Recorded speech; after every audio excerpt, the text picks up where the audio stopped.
ये दामिनी कौन है? कितनी बार कहा है मेरे निजी मामलों में मत बोला करो। निजी मामला?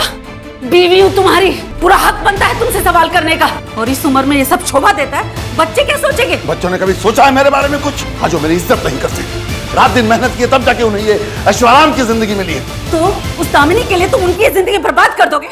मेरी उम्र हो गई है, मुझे अपने लिए कुछ नहीं चाहिए, लेकिन मैं अपने बच्चों का हक नहीं जाने दूंगी। उससे बहस मत करो, जो सोचना है वो सोचो। कहाँ जा रहे हो? उस दामिनी के पास? इस नर्क से दूर। आज मैं गोडाउन में सोऊंगा।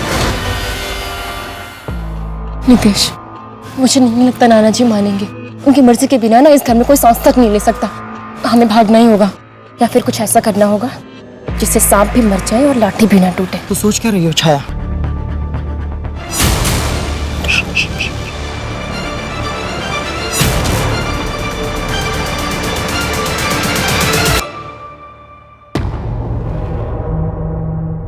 एक तुम ही हो जो मेरे दिल की बात समझती हो। तुमसे बातें कर लेता हूँ तो मन हल्का हो जाता।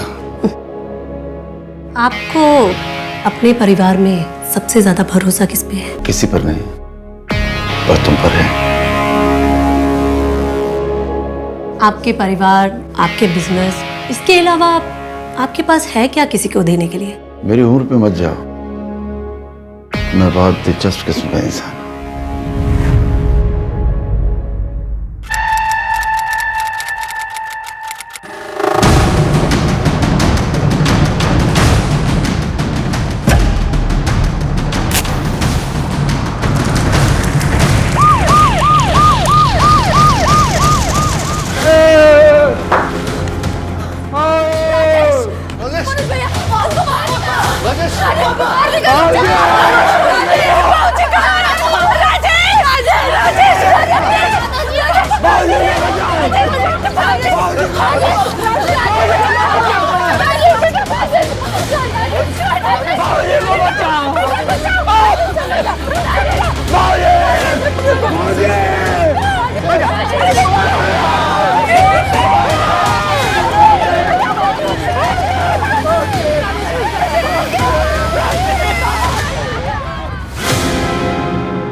एक मिनट।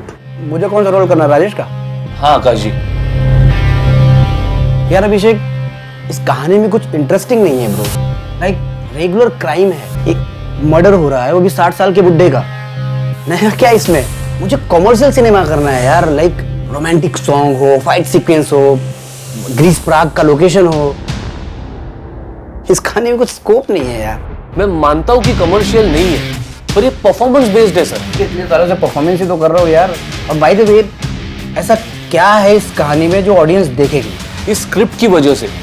देखिए सर, ये डेथ इस परिवार में पहली डेथ नहीं थी, और पूरी दुनिया इस केस को लेकर हैरान थी। सब लोग जानना चाहते थे कि क्यों हुआ। हम इस फिल्म में उन्हें ये बताएंगे जो उन्होंने कभी नहीं सुना होगा। सब लोगों को लगता है कि एक इंसान की कहानी है, और असल में तो ये कुछ और ही है, और यही चीज माइंड ब्लोइंग है सर। सर अब एक बार सुन तो लीजिए। ठीक है, सुनो। कहानी शुरू होती है एक इंसान के जुनून से, और खत्म होती है एक इंसान के सनक पे। हर कहानी के कई आयाम होते हैं, और उन कहानियों को देखने के सभी के अपने अपने दृष्टिकोण होते हैं। आज का ये केस दर्शाता है कि हर इंसान अपनी जिंदगी में दिन प्रतिदिन कई सारी परेशानियों का सामना करता है। कई बार इनका बोझ इतना बढ़ जाता है कि कुछ लोग इससे उभर ही नहीं पाते और बिना सोचे समझे फैसले ले लेते हैं, जिससे जुर्म को पनपने का एक बहुत बड़ा मौका मिल जाता है। दिल्ली में घटी इस घटना ने सबको चौंका दिया था, पर यह तो सिर्फ शुरुआत थी। इस जुर्म के जरिए अपराध के घने तूफान ने दस्तक दी थी, जो कि दिल्ली के रहवासियों, पुलिस प्रशासन और यहां तक कि पूरे देश को अपने जुर्म के तरीके से झकझोर के रख देने वाली थी। नमस्कार, मैं आशुतोष राणा क्राइम पेट्रोल सतर्क के इस नए अध्याय में आप सभी का हार्दिक स्वागत करता हूं। आज मैं लेकर आया हूं एक ऐसे जुर्म की कहानी जो ना कभी किसी ने देखी होगी, ना सुनी होगी, और ना ही कभी किसी ने कल्पना की होगी। यह केस अपने आप में इतना भयंकर था कि जिसने भी अपराध का वो दृश्य देखा, उसकी रूह कांप गई। ये बही खाता देख रहे हो बलराम? आज तक इसमें मुनाफा लिखता रहा, अब तुम्हारी वजह से नुकसान लिखना पड़ रहा है। बाबूजी मुझे थोड़ा टाइम दीजिए, मैं आपके सारे नुकसान भर दूंगा।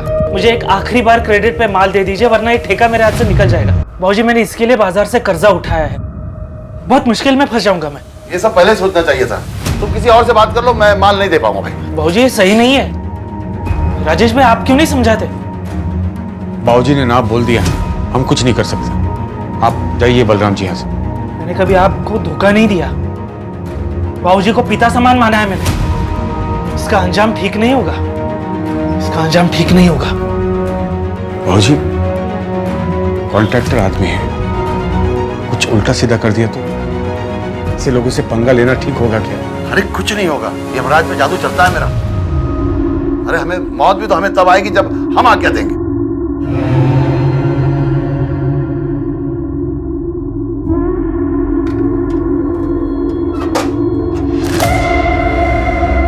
सुन, ये आज की जो बातें हैं ना, वो भी बही खाते में लिख देना। जरूर नहीं कि बही खाते में सिर्फ हिसाब ही लिखे, वो बातें भी लिखी जाती है जो हमें सीख दे, समझा? बिलाल, वो जगदीश का टिफिन लाया?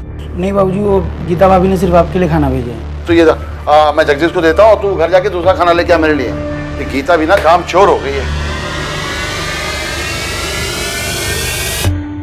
शुक्र।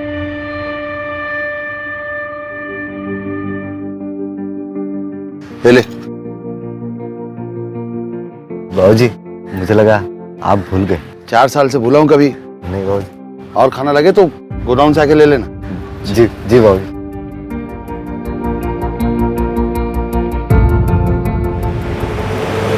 बाबूजी मैं आज यहाँ से फैसला करके जाऊंगा। आप जो अपनी मनमानी करते आ रहे हैं ना, वो नहीं चलेगी। सबकी जिंदगी नरक बना के रखी है आपने। किसी को कोई तकलीफ नहीं है। तिनका जोड़ के मैंने ये घर बनाया और तुम इन सबकी खुशियों को डस रहे हो।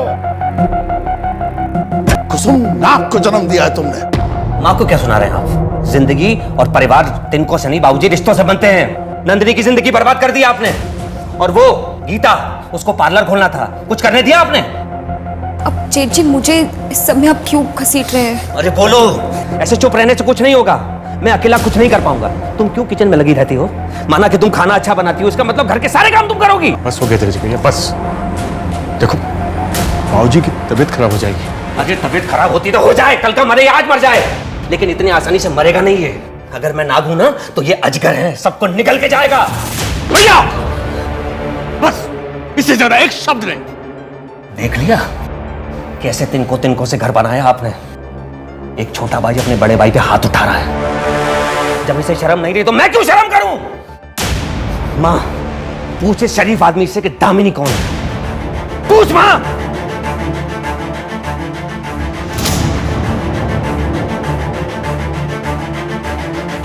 कुछ नहीं मिलेगा किसी को।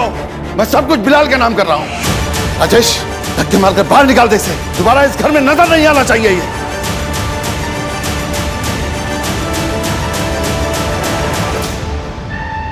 ये दामिनी कौन है? कितनी बार कहा है मेरे निजी मामलों में मत बोला करो, और जो सोचना है सोचो। कहाँ जा रहे हो? उस दामिनी के पास? इस नर्क से दूर आज मैं गोडाउन में सोऊंगा।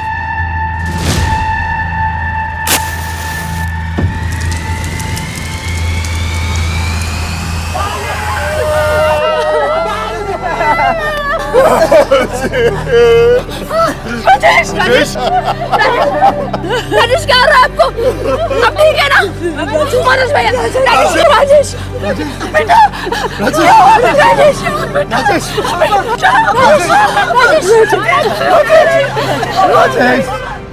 क्या लगता है माथुर?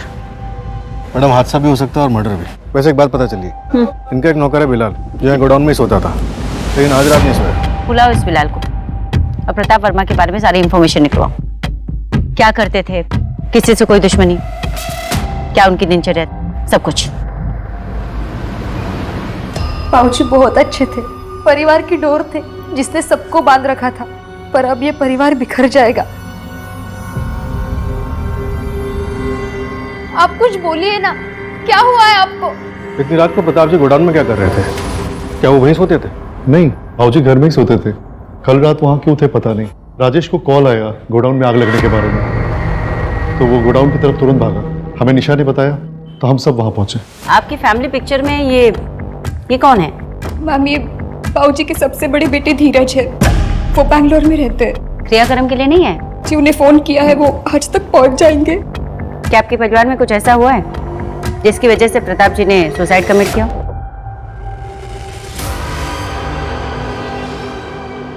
नहीं मैम, दादाजी कभी भी सुसाइड नहीं कर सकते, और गोडाउन में आग लगाकर तो बिल्कुल भी नहीं। वो अपने गोडाउन से बहुत प्यार करते थे। मैडम वो कल मैं अपने दोस्त के घर पे सोने चला गया था। कल ही क्यों? तो कल बाबूजी के घर में झगड़ा हो गया था। राजेश साहब ने बोला था कि कहीं और जाने के लिए, और बोला था मामला ठंडा हो जाएगा तो वापस बुला लेंगे। कैसा झगड़ा? मैं सब कुछ बिलाल के नाम कर रहा हूँ। राजेश, धक्के मारकर बाहर निकाल दे इसे, दोबारा इस घर में दिखना नहीं चाहिए। मैडम, प्रताप वर्मा की पोस्टमार्टम रिपोर्ट आ गई। बॉडी पे 3rd डिग्री बर्न्स, मौत सफोकेशन से हुई। बॉडी पे कोई पेट्रोल या केरोसिन के ट्रेसेस मिले? बॉडी पे तो नहीं मिले मैडम, लेकिन केरोसिन गोडाउन में रखा रहता था, साफ सफाई के लिए रखते थे। फिर तो ये हादसा भी हो सकता है। और अगर हादसा नहीं है तो फिर कोई लूज वायर, शॉर्ट सर्किट, या फिर जानबूझकर किसी ने आग लगाई। मैम मैं धीरज वर्मा, प्रताप वर्मा मेरे बाबूजी थे। आपके नौकर बिलाल ने बताया कि उस रात आपके घर में कोई झगड़ा हुआ था? जी हुआ था, लेकिन वो 3 सालों से चल रहा है। मैं अपना हिस्सा मांग रहा था बस। जो उन्होंने बिलाल को देने को कह दिया, वो भी कल, जो पिछले 3 सालों से नहीं कहा था, राइट? आप कहना क्या चाहती हैं कि मैंने अपने बाबूजी को मार डाला इस डर से कि वो बिलाल को सारी प्रॉपर्टी ना दे दे? देखिए माना हमारे विचार नहीं मिलते थे, वो नाराज थे मुझसे, लेकिन वो पूरे परिवार के साथ ऐसा नहीं कर सकते थे। दामिनी कौन है? और दामिनी कैसी हो? एकदम अच्छी। चले? चलो।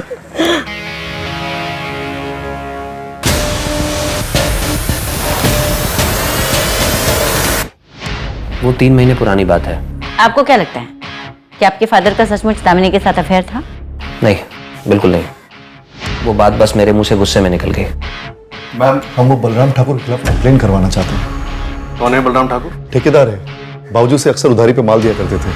हाल फिलहाल में मना कर दिया था तो वो नाराज था और उसे धमकी दी थी। जितना पूछा जाए उतने का जवाब दे। 12 फरवरी की रात को तू कहाँ था? प्रताप वर्मा को धमकी दी थी ना तूने? मैडम गुस्से में सिर्फ उनको धमकी दी थी, लेकिन मेरा भी बहुत नुकसान हुआ है। मैंने उनके साथ कुछ नहीं किया। अपने पिता के जैसा मानता था मैं उनको। मैं ठेकेदार उनकी वजह से बना। यकीन मानिए मैडम, मैं कभी भी उनके साथ कुछ भी गलत नहीं कर सकता।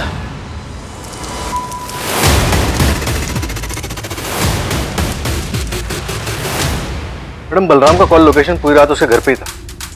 कॉन्ट्रैक्टर इतना दिमाग तो लगाएगा ही, फोन घर पे छोड़ के जा सकता है। तो मैडम ये धीरज वर्मा, प्रताप वर्मा का बड़ा बेटा, हादसे वाली रात ये दिल्ली में ही था, झगड़े के बाद बैंगलोर गया ही नहीं। अरे मानसी ये कैसे कपड़े पहन के कॉलेज जा रही है? मम्मी कॉलेज ऐसे ही कपड़े पहन के जाते हैं ना। पहले दादाजी रोक टोक करते थे, अब प्लीज आप मत शुरू हो जाइएगा। मैं तो बोलती हूँ आप भी जाके ना अपना हिस्सा लो और पार्लर वार्लर खोलो। मम्मा थोड़ा खुल के जियो, कब तक ऐसे किचन में खाना बनाती रहोगे? चलो बाय। हाँ बाय।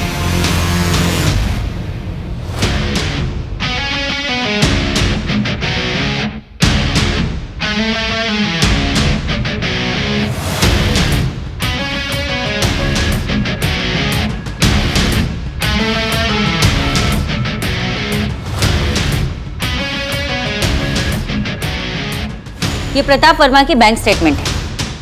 इसके हिसाब से तुम्हारे अकाउंट में हर महीने 45,000 रुपए ट्रांसफर हुए पिछले 3 महीने से, राइट? यस। क्यों? प्रताप जी, मैंने एक स्टोरी लिखी है, आप वो स्टोरी पढ़ के देखिए। अगर उस पर फिल्म बनेगी ना तो सुपर डुपर हिट हो जाएगी। बस 2 करोड़ का इन्वेस्टमेंट है। 3 करोड़ दूंगा, लेकिन फिल्म मेरी लाइफ पे बननी चाहिए। हीरोइन मैं सिलेक्ट करूंगा। ठीक है प्रताप जी, आप मुझे अपनी लाइफ स्टोरी बताइए, मैं उसके ऊपर बुक लिखती हूँ। बुक को पब्लिश करते हैं और उसको फेमस करते हैं, फिर उसके ऊपर फिल्म बनाते हैं। मेरी लाइफ पे बुक? दामिनी एक बुक कम पड़ेगी। हेमराज पर जादू चलता है मेरा। अरे हमें मौत भी तो हमें तब आएगी जब हम आज्ञा देंगे। ये दामिनी सच बोल रही है, काफी कुछ लिख रखा है उसने प्रताप वर्मा के बारे में। और मैडम ये धीरज वर्मा जिस होटल में रुका था वहां मैंने पूछताछ की, पूरी रात होटल में ही था। मैंने होटल के CCTV भी चेक किए, लेकिन वो मेन डोर से बाहर निकलता हुआ नजर नहीं आया। तो फिर उसने हमसे बात क्यों? पूछा मैंने उससे, तो कहने लगा कि बाप के मरने का सदमा था इसलिए बताना भूल गया। क्या बकवास है। उस बदाम के खिलाफ कुछ मिला? नहीं मैडम, लगता है ये हादसा ही था। क्लोजर रिपोर्ट फाइल कर दो। Okay madam. Closure report? लेकिन केस तो क्लियर है कि मर्डर है। पर ये तो सिर्फ ऑडियंस को दिख रहा है ना सर। तो फिर पक्का उस धीरज ने किया होगा, राइट? बलराम भी तो हो सकता है, या फिर बिलाल। सर आपका शॉट रेडी। हाँ, डायरेक्टर को बोलो दूसरा सीन लगा, मैं आ रहा हूँ। हाँ, क्या नाम था उसका? बिलाल। बिलाल, राइट? तो बिलाल ने प्रॉपर्टी के पेपर पे साइन करवाया होगा। असली कहानी यहीं से शुरू होती है सर, और यहीं से आपका कैरेक्टर स्ट्रांग होता है। ओके, अब हम चलते हैं 1.5 साल बाद। राजेश, मैं तुम्हारा बड़ा भाई हूं। इस गोडाउन पे मेरा भी उतना ही हक है। मुझे खरीदी के नाम पे सामान चाहिए।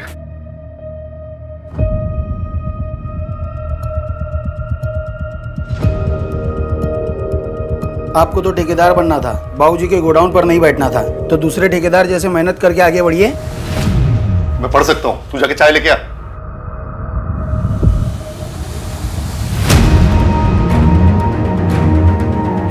तू बलराम को उधारी दे सकते हो, हमें उधारी नहीं दे सकते।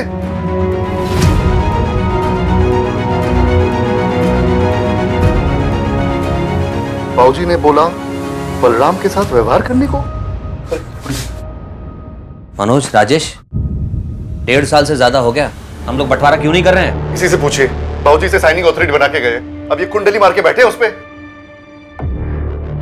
देख राजेश, तू यहाँ सिर्फ साइनिंग अथॉरिटी है, मालिक नहीं है यहाँ का। बंटवारा तो लीगली होना ही चाहिए। देखो, आपस में समझ बूझ के कर लेते हैं, अच्छा लगेगा। भाई भाई कोर्ट कचहरी में आपस में झगड़ा कर रहे हैं, क्या इज्जत रह जाएगी बाबूजी की?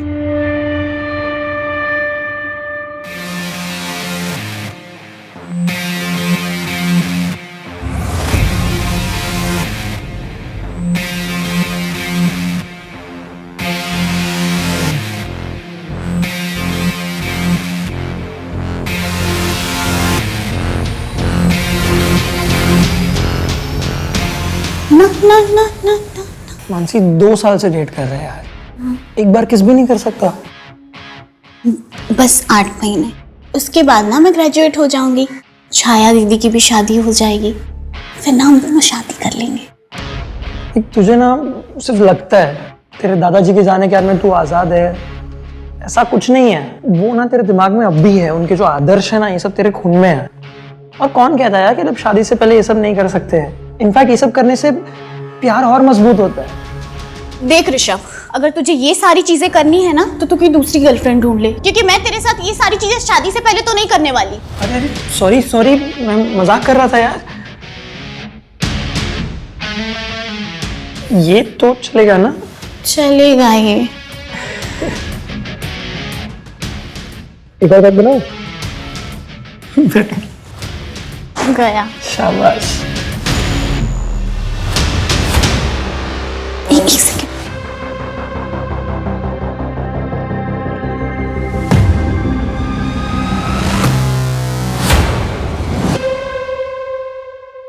क्या हुआ?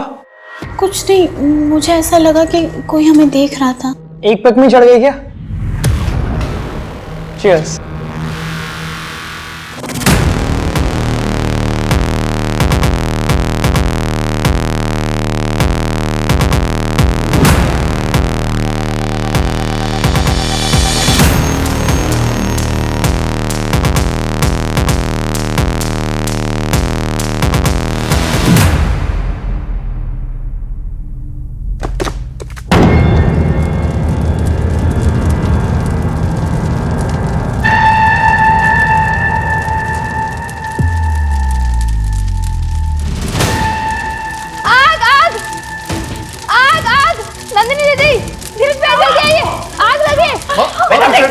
गीता पीछे हटो।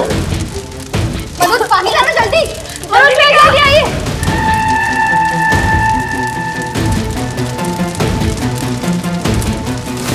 हटो, पीछे हटो तुम लोग, पीछे हटो।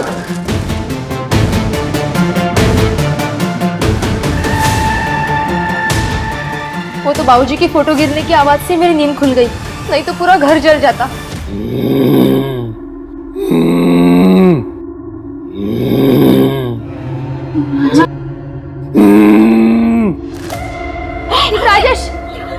हुआ तुम्हें? जल्दी देखो तो क्या हुआ है? बेटा कुछ बोली नहीं। देख बेटा भैया को क्या हुआ? राजेश उठो उठो।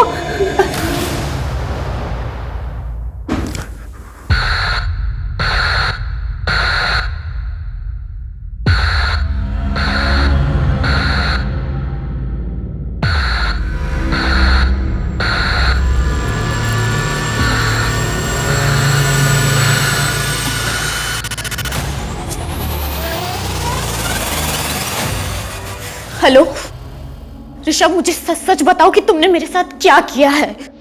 अरे बाबा मानसी, मैं सच कह रहा हूँ, मैंने कुछ नहीं किया है। देखो, तुम्हारे सोने के बाद में मैं तुरंत वहां से चला गया था। जो मार्क की तुम बात कर रही हो ना, हो सकता है तुमने शायद से स्क्रैच कर लिया हो, तुम्हारी नाखून के निशान हो सकता है कि नींद में तुम शायद गिर गई होगी बेड से, इसीलिए दुख रहा होगा। मेरी बात का यकीन करो, मैंने सच में कुछ नहीं किया है मानसी। मैं क्यों करूंगा ये सब? मैं तुमसे प्यार करता हूँ। हमें बाबूजी का धन्यवाद करना होगा, उन्होंने हमारी जान बचाई। वो मेरे सपने में आए और बोले माता की चौकी रखने को, परिवार के लिए अच्छा होगा।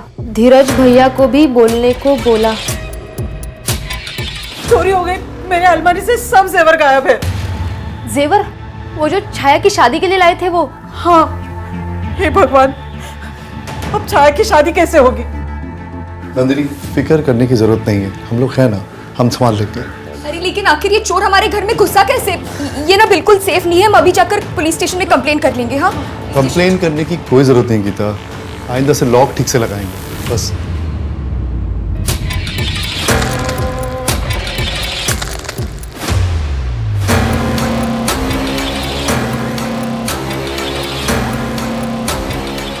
हाँ, ये सही कह रहे हैं, हमें घर पे पूजा रखनी होगी। घर पे सब अशुभ हो रहा है।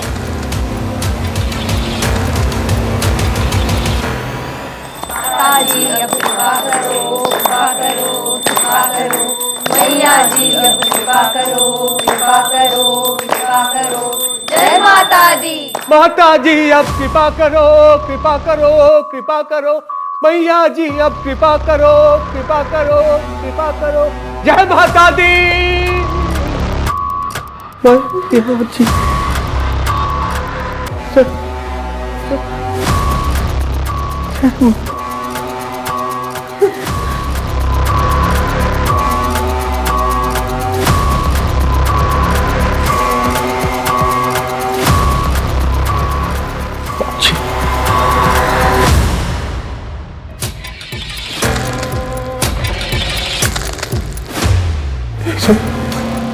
इसे बाबूजी के आशीर्वाद का कमाल है।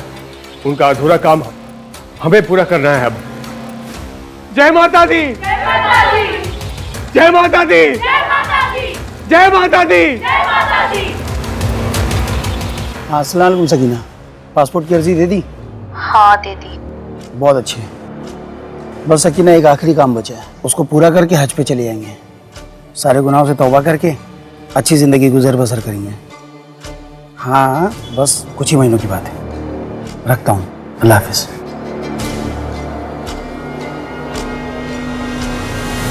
माँ जी ने डिसाइड किया है कि बंटवारा कर लिया जाए। ये तो अच्छी बात है माँ। मैं तो सोच रहा था कि आप बाबूजी की तरह बंटवारे के खिलाफ नहीं हूँ, और वैसे भी बंटवारे के बाद भी सभी बच्चे मेरे एक साथ ही रहेंगे। तुम्हारे बाबूजी तो अब रहे नहीं। 5 हिस्से लगेंगे। गोडाउन किसके हिस्से जाएगी, मकान किसके हिस्से जाएगा, जमीन किसके हिस्से जाएगी? आप सब जल्दी चलिए, पापा को कुछ हो गया। अरे वहां नहीं, बाबूजी के कमरे में।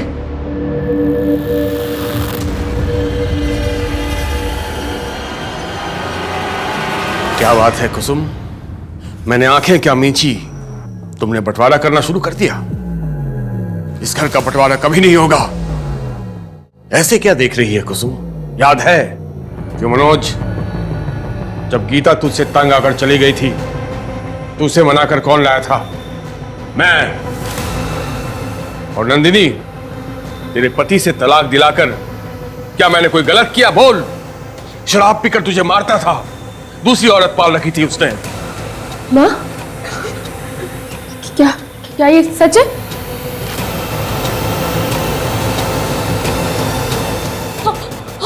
किसने मारा? आग किसने लगाई? बताइए ना।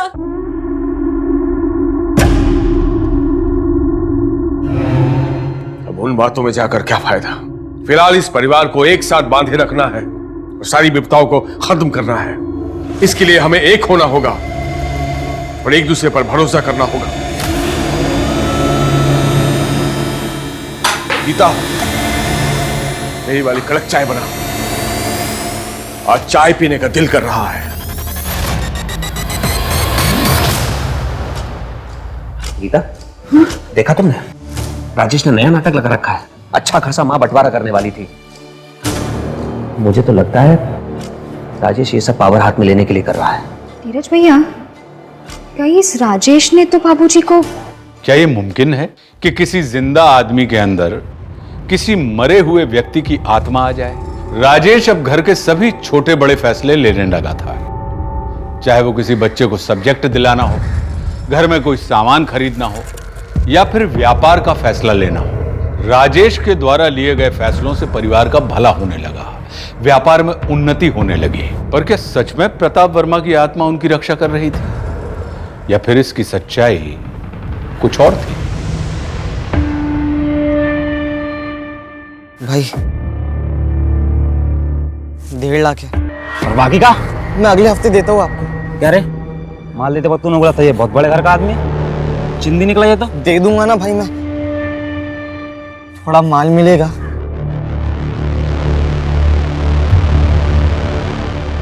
भाई इतने में क्या होगा? एहसान कर रहा हूँ तेरे ऊपर। और माल चाहिए ना तो पुराना घर चुकता कर, उसके बाद माल मिलेगा। इसको पैसों का इंतजाम हो जाएगा ना? हाँ हो जाएगा।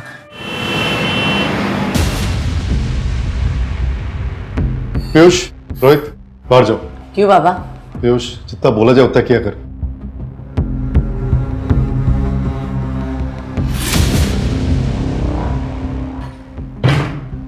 क्या हुआ बड़े पापा? तुम्हारे घर में चोरी की ना तो अच्छा नहीं होगा।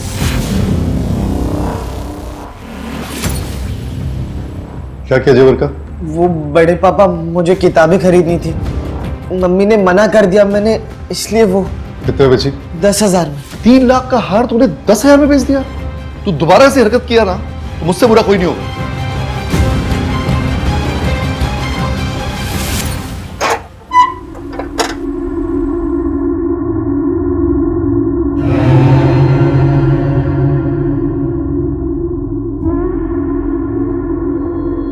बाबूजी, कमल का पेमेंट आया, मेरे हिसाब से मैं...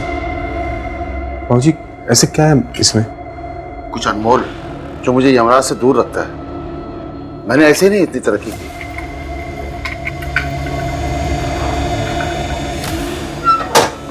तो सुन, वो बही खाते में कमल का पेमेंट चला देना और कल जाके उसे पैसा बैंक में जमा कर देना, ठीक है?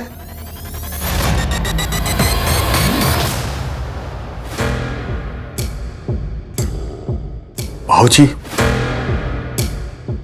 मुझे रास्ता दिखाओ, क्या करना चाहिए? मुझे यकीन है कि परिवार टूटने वाला है।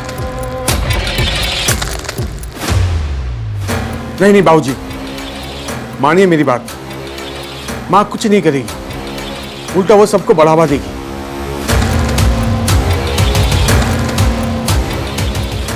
हाँ ठीक है बाबूजी।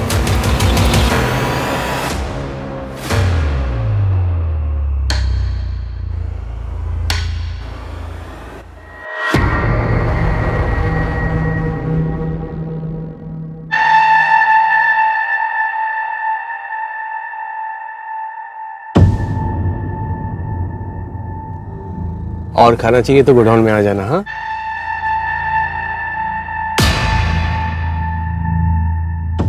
यार, वो मनोज चाचा ना चाचा चौधरी बने हुए, उसका कुछ करना पड़ेगा। हाँ जल्दी कर, वरना प्रणय जो तेरा हाल करेगा ना वो तूने सोचा भी नहीं होगा। अच्छा, जो बात तूने मुझे बताई थी कि प्रणय की बाइक पर किसी ने कीचड़ उछाला था तो उसने उसको गोली से मार दिया। हाँ सुना तो मैंने भी ऐसा है, पर तू टेंशन क्यों ले रहा है? पैसा दे दे, तू इतने बड़े घर से है, तुझे क्या टेंशन है? यार वो चाचा ना गिद्ध जैसे खड़ा रहता है वहां पर। मैं कुछ करता हूँ।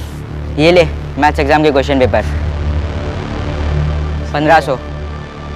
मैं 1000 ट्रांसफर करता हूँ तेरे को। यार किस बात का मेरा तू, चल दे दे 1000 रुपया। चल मैं तेरे को भेजता हूँ पैसे। हाँ। बाय।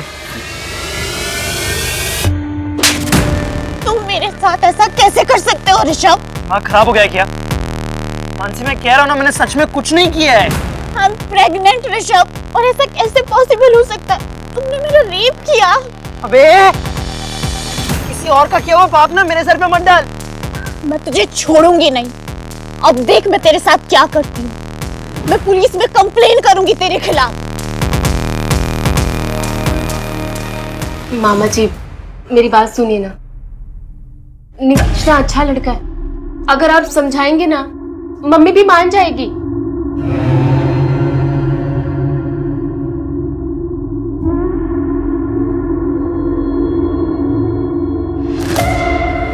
ठीक है, मिलवाओ उनके परिवार वालों से, शादी की डेट फिक्स कर देते हैं। क्या सच में? थैंक यू मामा जी, थैंक यू सो मच। नाना जी, नाना जी थैंक यू, नाना जी thank you so much. Nitesh तुम फोन क्यों नहीं उठा रहे हो?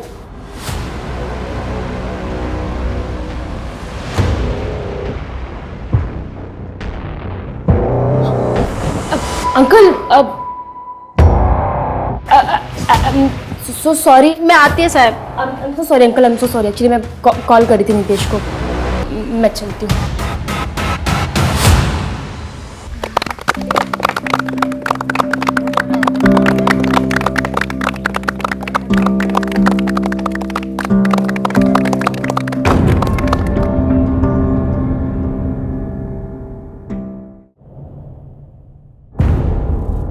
नमस्ते।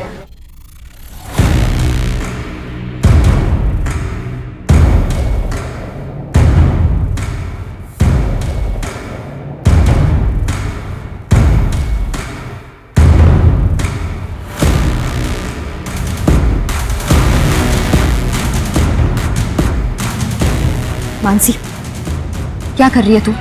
कहाँ खोई हुई है? जा जल्दी जा, दमाद जी के लिए जो गिफ्ट के बैग्स लाए ना वो लेकर आ। जा।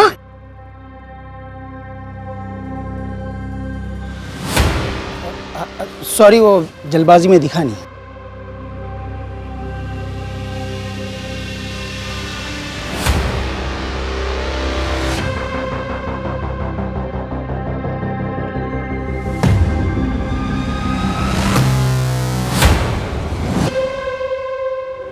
अरे यार तुम लोग यहाँ क्या कर रहे हो?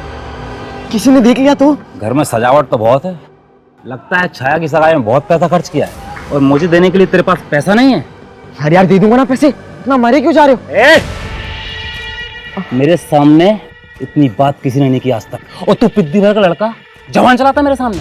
कल के कल मुझे मेरा पैसा चाहिए, नहीं तो जान से मार दूंगा। तू नहीं तो वो तेरा फैंटम चाचा मनोज वर्मा, किसी को तो भुगतना पड़ेगा।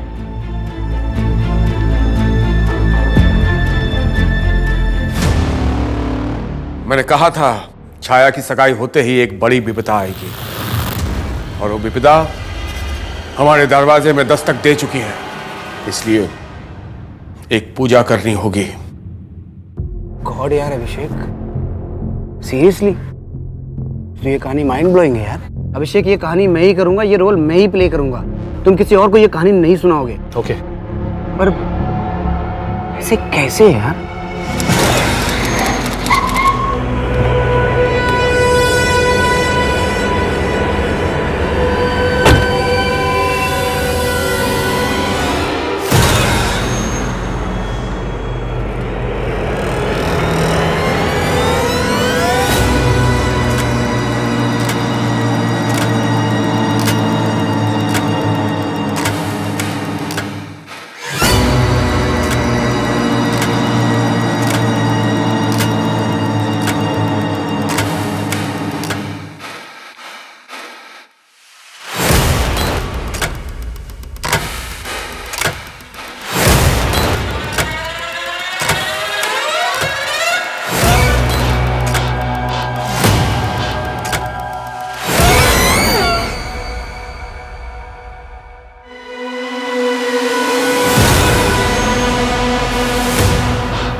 मैडम यहाँ आइए जल्दी।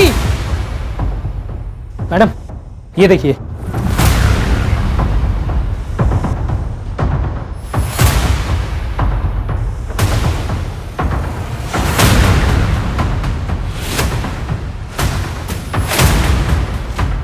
मैडम कल पार्टी में फैमिली के सभी लोग थे और सभी लोग बहुत खुश थे।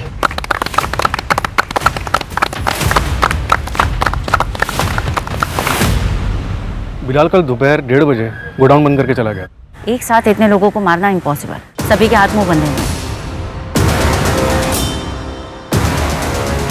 शायद राजेश वर्मा ने हाथ खोलने की कोशिश की होगी। मैडम लेकिन एक बात समझ में नहीं आती, फैमिली के 10 लोगों की लाश एक साथ लटकी हुई है, लेकिन इनकी माँ कुसुम देवी की लाश अंदर बेडरूम में पड़ी हुई है। उन्हें नहीं लटकाया गया, जरूर इनको कुछ खिलाया पिलाया गया होगा। और ये घर के पीछे के वो पाइप, 11 पाइप, उनकी क्या स्टोरी हो सकती है? 6 के मुंह ऐसे नीचे और बाकी 5 के ऐसे बाहर की तरफ निकले हुए। 6 फीमेल विक्टिम्स हैं और 5 मेल। ज्यादातर सभी के ऑलमोस्ट एक हाथ को छोड़कर पैर जमीन पे टच हो रहे हैं। कहीं ऐसा तो नहीं कि इन्हें पहले मारा गया है उसके बाद लटकाया गया? जो भी हो, अपने पूरे करियर में मैंने ना तो ऐसा कोई क्राइम सीन देखा ना सुना। दिमाग बना गया है। लोग कहते हैं कि हम पुलिस वाले आए दिन लाशें देखते रहते हैं, हमें कुछ फर्क नहीं पड़ता, कुछ महसूस नहीं होता, लेकिन ये क्राइम सीन देखकर तो पूरी टीम का दिल दहल गया। डेड बॉडीज को पोस्टमार्टम के लिए भेज दो। Okay madam. क्या तारीख है आज? 12 फरवरी। 12 फरवरी। आज से ठीक 2 साल पहले यानी कि 12 फरवरी 2018 को इनके फादर प्रताप वर्मा की मौत हुई।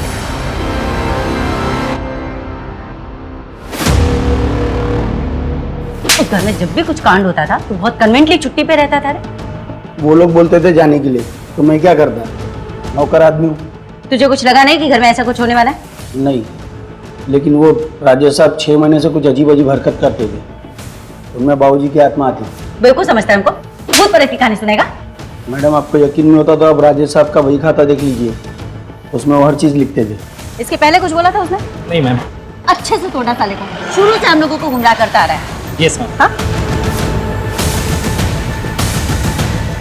मैडम, मनोज की बेटी मानसी प्रेग्नेंट थी। क्या? हाँ मैडम, उसके बॉयफ्रेंड के बारे में पता लगाने की कोशिश कर रहे हैं। और एक बात मैडम, इन लोगों के घर में पिछले 4 दिन से खाना नहीं बना था, पास के किसी रेस्टोरेंट से खाना मंगवा रहे थे और कल दोपहर को सिर्फ रोटियां ऑर्डर की गई। और ये बात कौन कौन जानता था? घर वालों के अलावा शायद सिर्फ बिलाल को। ये केस है क्या माथुर को समझ में नहीं आ रहा। सुसाइड तो नहीं लग रहा क्योंकि उन 2 बच्चों के अलावा बाकी सभी के पैर जमीन को टच थे। उनके घर के पास का सीसीटीवी फुटेज मिला? मंगवाया मैडम। मैडम बिलाल कुछ बताने के लिए तैयार हुआ है। देखते हैं।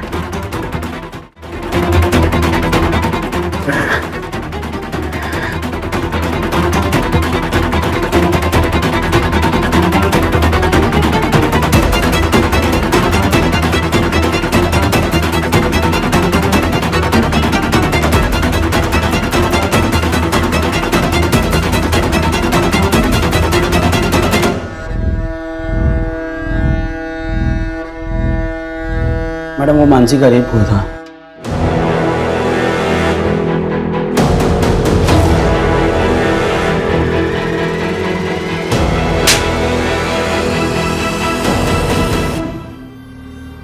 क्या मनोज भाई, अब हमारा ही धंधा खाने लगे? ऐसा कुछ नहीं है बलराम, तुम भी धंधा करो, किसने मना किया? पिछले 5 साल से जो टेंडर मुझे मिल रहा था इस बार आपको मिला है। मनोज भाई ये गलत है। गोडाउन के लाइसेंस पे आप सस्ते में माल उठाते हो, इसलिए आपका खर्चा कम होता है। मार्केट प्राइस पे माल मुझे उठाना पड़ता है। आपकी जितना कम दाम का टेंडर हम भर नहीं सकते। तो कहीं और टेंडर भर लो। मनोज भाई बाबूजी का लिहाज करके बड़ी विनम्रता से कह रहे हैं, ये काम छोड़ दीजिए, कोई दूसरा पकड़िए, वरना एक ही घर में 2-2 हाथ से क्या बीतेगी परिवार पर। और सुना है आपकी बेटी अब सयानी हो गई है।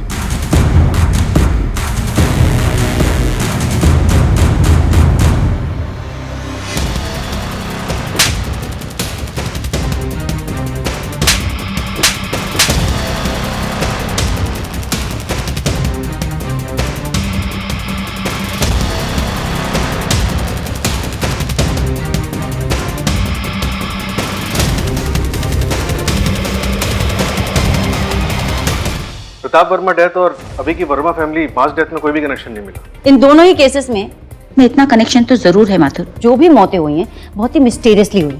भले ही एविडेंस, रीजन या मोटिव क्लियर ना हो। और अगर ये मर्डर है तो इस मर्डर की प्लानिंग बहुत सटीक तरीके से की गई। मैडम धीरज का कहना है कि राजेश अपने बाबूजी की आत्मा आने का नाटक कर रहा था क्योंकि उसे पावर चाहिए थी। उसका कहना है कि मनोज की बीवी गीता को पहले राजेश पे भरोसा नहीं था, लेकिन धीरे धीरे होने लगा, और फिर बाकी फैमिली मेंबर्स को, यहाँ तक कि बच्चों को भी लगने लगा कि राजेश के अंदर उसके बाबूजी की आत्मा आती थी। क्या बकवास बात है, इतने पढ़े लिखे होने के बावजूद ये लोग आत्मा जैसी चीजों पर विश्वास करते हो। घर के सारे लोग, बच्चे तक।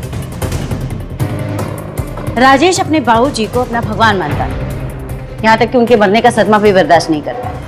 पहले उसकी आवाज चले गई, फिर धीरे धीरे वो अपने बाबूजी को अपने अंदर महसूस करने लगा, बिहेव भी उनके जैसे करने लगा। वो सब कुछ अपने बाबूजी के जैसे करता था जैसे वो करते थे। हाँ मैडम, बिलाल और धीरज की बातों से तो यही लगता है। बिलाल ने कहा था ना कि राजेश कोई बही खाता लिखता था।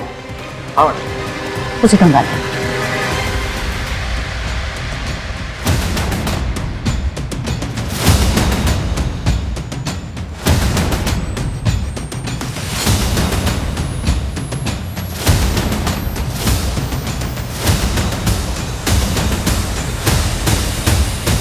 बाबूजी, आपने जो करना था वो कर चुके।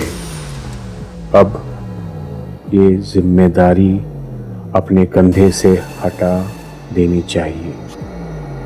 बाबूजी, आपने इतनी रात को मुझे क्यों बुलाया यहाँ पर? चुप कर, सवाल मत पूछ। भाई खाता निकाल।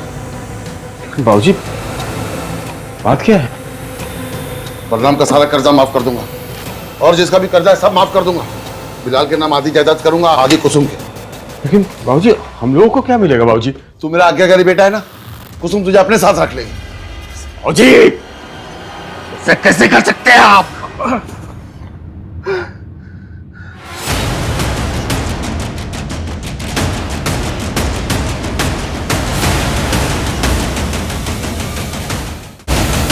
मतलब राजेश ने ही अपने बाबूजी का कत्ल किया? नहीं, मैं तो बस कड़ियां जोड़ने की कोशिश कर रही हूँ। शायद ऐसा हुआ हो सकता है कि बलराम ने कत्ल किया हो।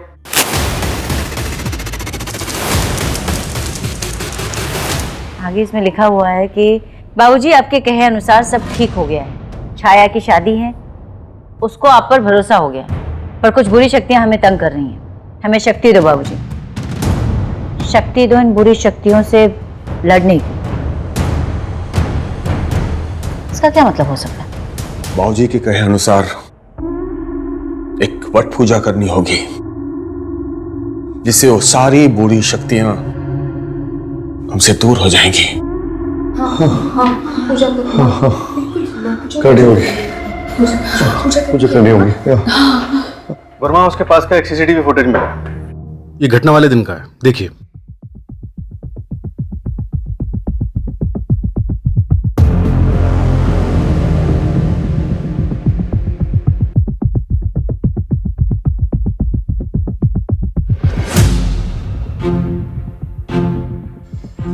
पोस्टमार्टम रिपोर्ट के मुताबिक किसी की बॉडी में से कोई भी नशीला सब्सटेंस नहीं मिला। तो क्या ये मास सुसाइड ही था? मैडम, भाई खाता पढ़ के तो ऐसे ही लग रहा है। राजेश ने पूरी फैमिली का ब्रेन वॉश कर रखा था।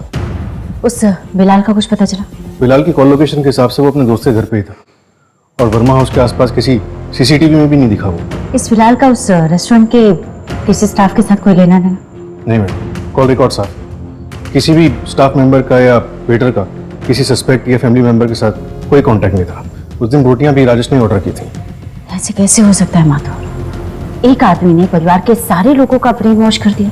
11 लोग, किसी एक का भी दिमाग नहीं चला। और कुछ समझ में नहीं आ रहा।